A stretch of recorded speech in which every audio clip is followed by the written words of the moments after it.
Okay, I bought one of these little frequency readers, frequency counters. The light in the video here looks kind of dull and blue.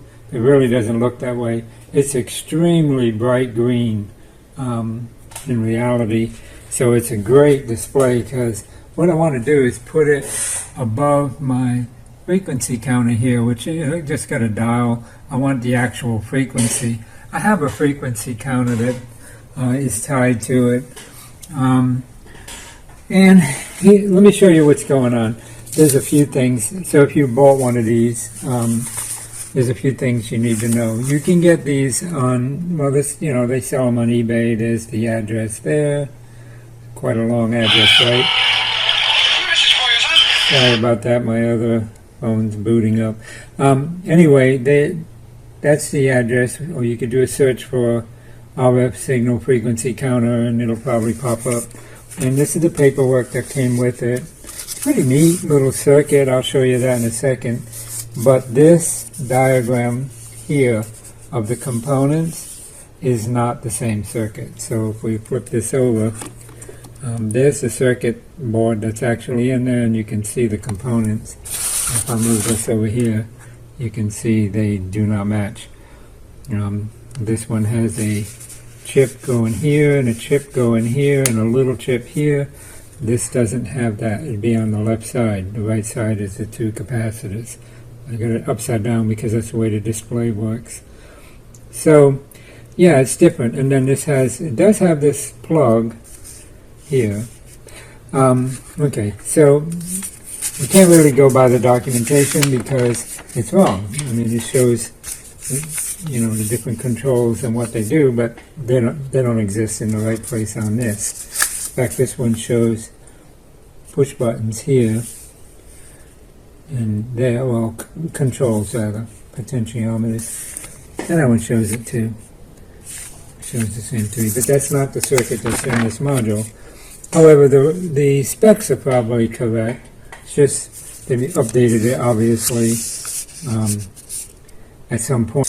Okay, and so there's the schematic layout and, the different frequency response. It does pretty good, So, well, that's not the frequency response. This is the frequency response here. It goes up to 2.4 gigs, which is more than I need. Okay, so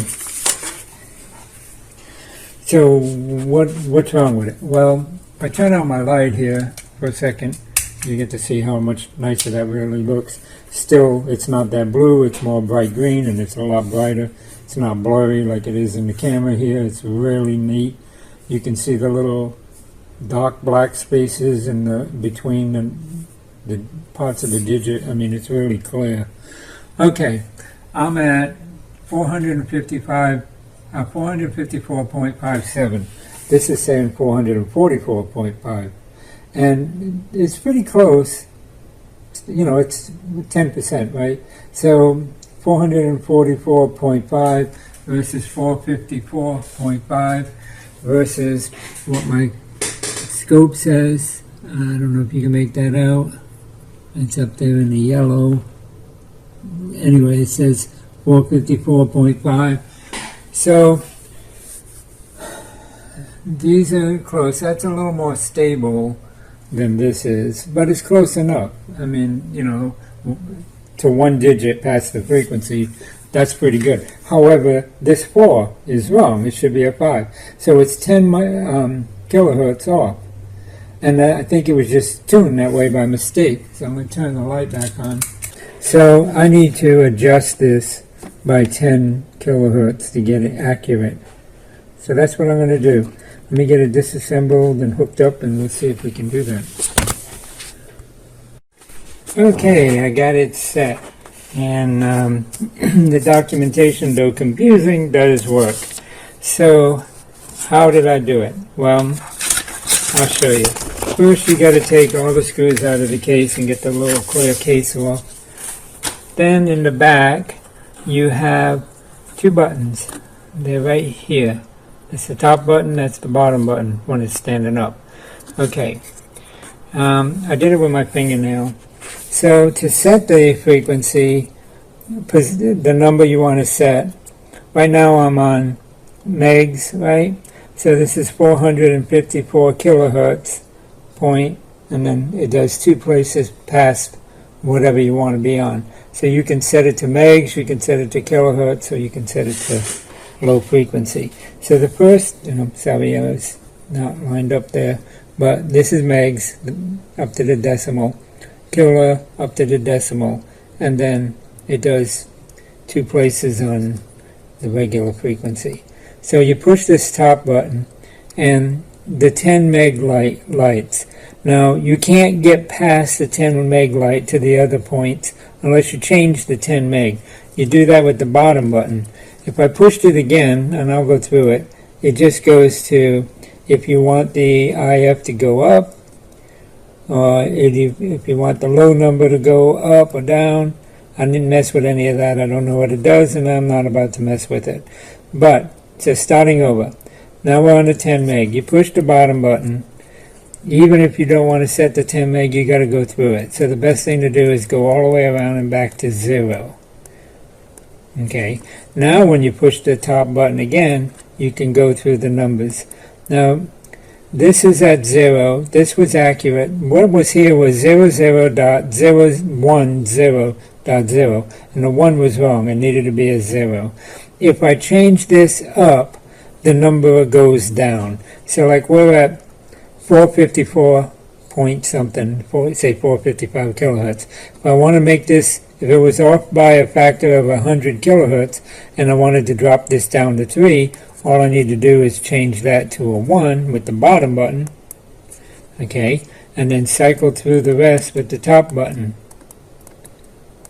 okay, and you see it's 354. So now if I wanted to change it correctly or make it back the way it was where it was wrong, I would cycle through the 10 meg back to 0. That just lets the chip know that you want to set the other digits. And I would go to the 0 to 9 megs and come over here back to this one. If I drop this, and go back to it again. I messed up, sorry about that. Try again. So we cycle through the 10. It's hard to get my big ooga finger in there. Okay, so now I'm on 1. So to get it back to 4, I just change that back down to 0, which means don't subtract that 1. Okay, then I go to the next number. This is where it was. It was a 1. And so if I don't change anything else, you see it's 444 when it should be 454.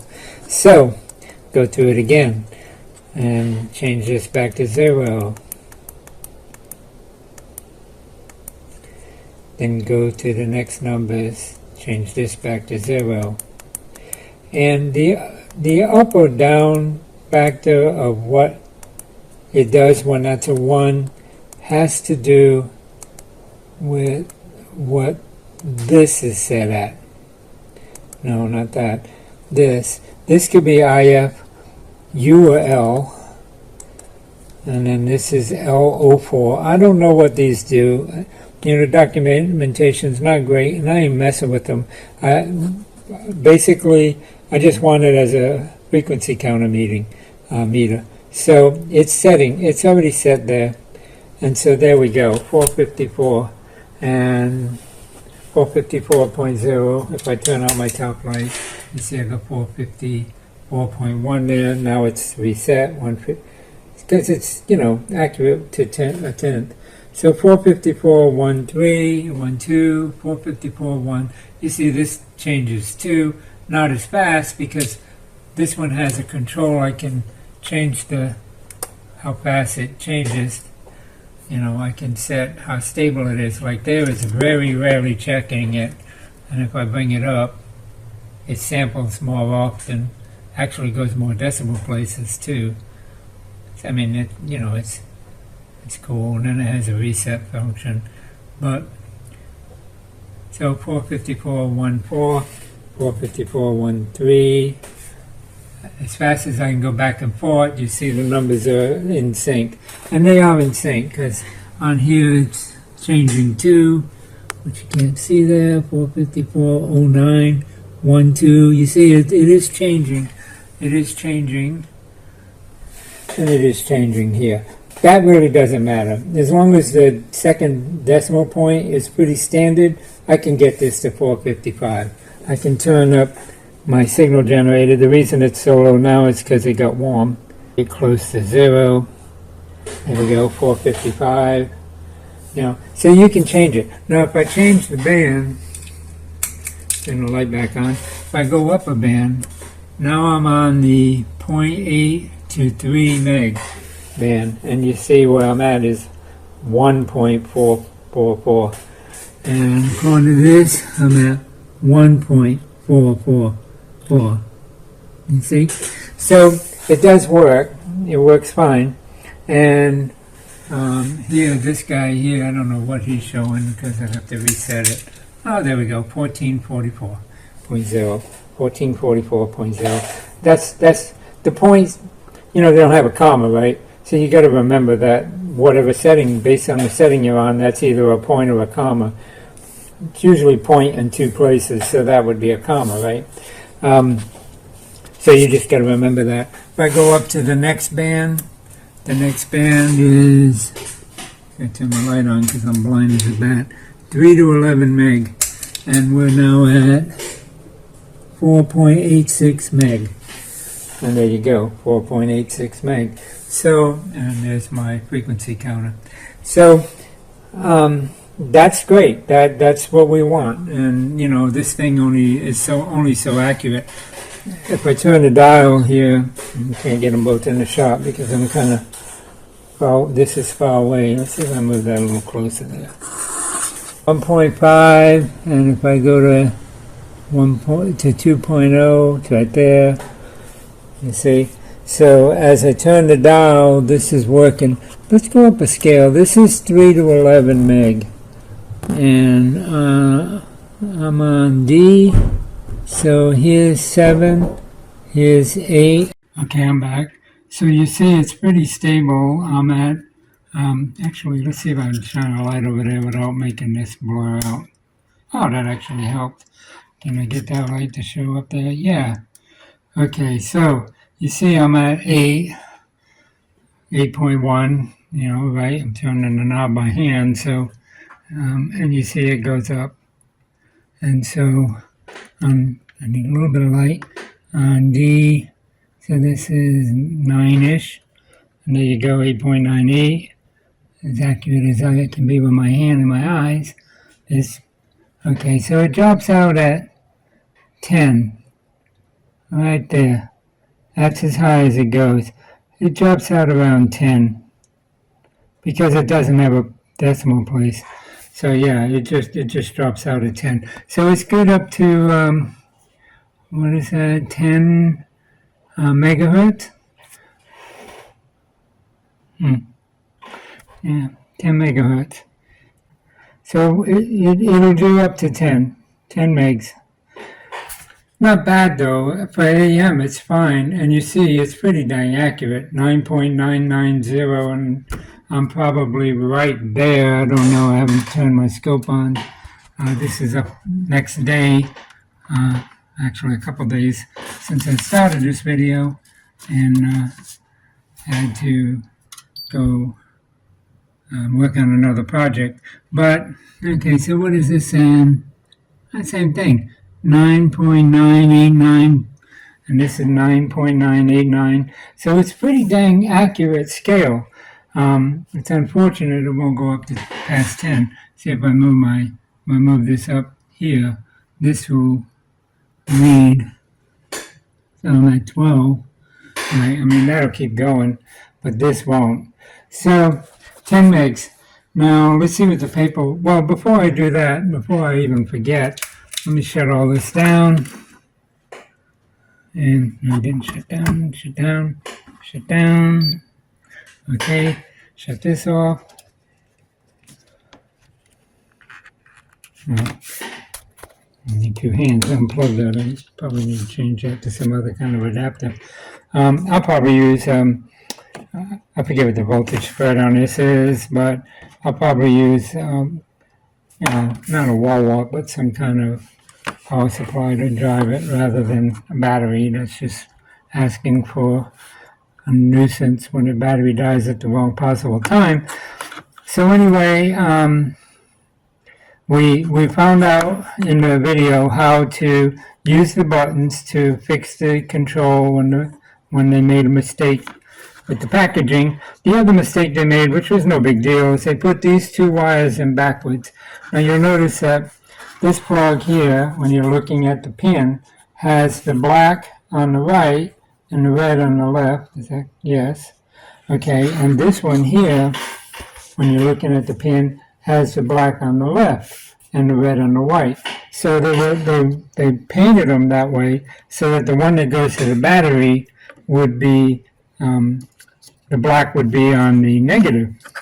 Well, what they did is that when they assembled it in China, whoever, probably just laborers, when they assembled it, they put them in the wrong way. So that made red the positive on the battery side, or red the negative rather, on the battery side. And it made this wrong too, because it had the probe or the signal side as the black.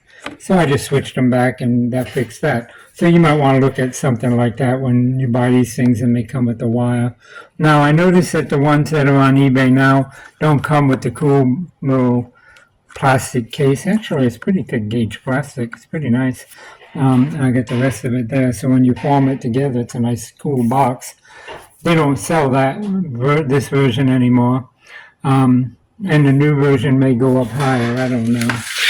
According to this, it goes up to 2.4 gigs, so there's something I'm not doing, and it probably has something to do with pushing those buttons to switch it to another frequency range. I don't know. I need to check into that, but I don't really care because I've got a frequency counter that'll handle anything I want, and so does my scope. So, this would just be for AM. It just makes it easier to see on the tuning AM, the 455 kilohertz. I don't have to lean forward if the radio's sitting here in my way and I can't see the dial and I'm reaching around it, which is a lot of time the situation because some units are so big, right? And they take up your whole bench, right? I just take the whole span of the bench. I could move it up there, but I got so much up there with my audio sweep function generator, and frequency counter, and these bigger boxes that won't fit under there. So I just got it spread out the way I want. I got my scopes there, my little meters there, and junk down there. I need to organize. We don't do that, right? So anyway, that's where I'm at. Now, it does do that. It does do 0.1 to 60 megahertz and 20 megahertz to 2.4 gigahertz. And somewhere in here, in this Chinese documentation, which since it's in paper format, you can't use Google Translate. I guess I could scan it all and PDF it and then use Google Translate for the Chinese characters, but I don't even know if Adobe can translate Chinese characters and recognize that they're actual letters. But there is a setting, and I don't know where. It's in there. I don't know. It must be in those buttons. That's all I can see. But, like I said, I didn't spend a lot of time looking at this because I didn't buy it for that. And I don't need it for that. Yeah, I might find it. I might take some time and try to figure it out. If it's something I can do see, if it's in the glass case, you can't even get to these buttons. Now, they did make holes in the back of the case where you could stick something through and push the buttons, But, yeah. So if it's in the case, I can see I'm going to have to unsolder that a third time to get this cable through this connector hole here. Crap. Oh well, they had it wrong, so I had to unsolder it and twist it again, and I'll just do it again. But yeah, if it's these buttons, I might be able to reach through the back, but I don't want to mess with that, you know what I mean? If the buttons were in the front, and the new ones are, The new ones have the buttons in the front, although you don't get the case. So there's a trade-off. But if the buttons were in the front, then, yeah, I could stick something in there and do FM with it. But for FM, I just as soon use my scope anyway because I want to look at the signal, right? You want to see the signal you're injecting and make sure it's what's going out of this box may be a distorted sine wave. And in the FM range, you want to know that it's this and not the radio under test.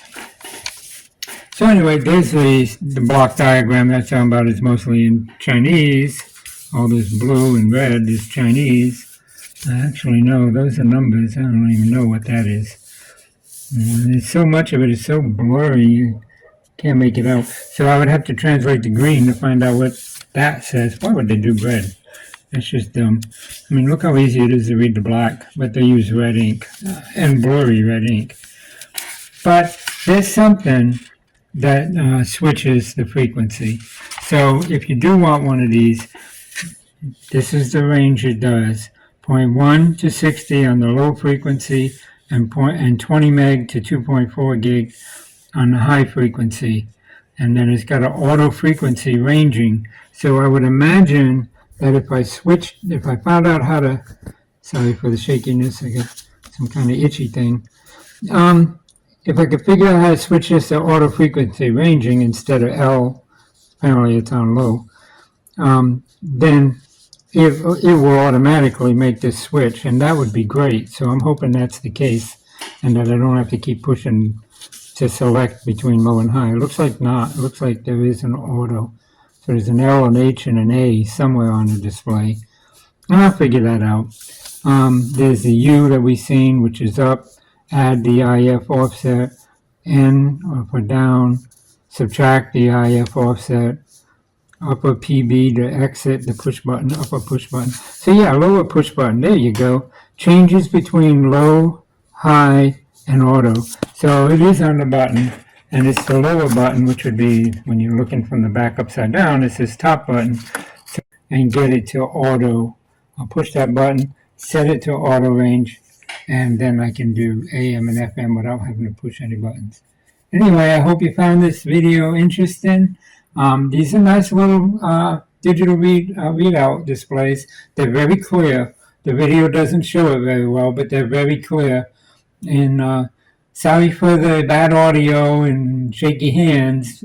The bad audio is mostly because this phone was in my office, and so I'm using a phone right now just for ease of use, right? It's just a frequency counter. And my other camera that I was using just does not do good audio. So, thanks for watching. Have a great day. Appreciate a thumbs up. Appreciate a thumbs up, and subscribe if you found it interesting. I plan on doing more videos and more educational kind of electronic videos because I enjoy doing them. It's my nature to try to teach and pass on knowledge, and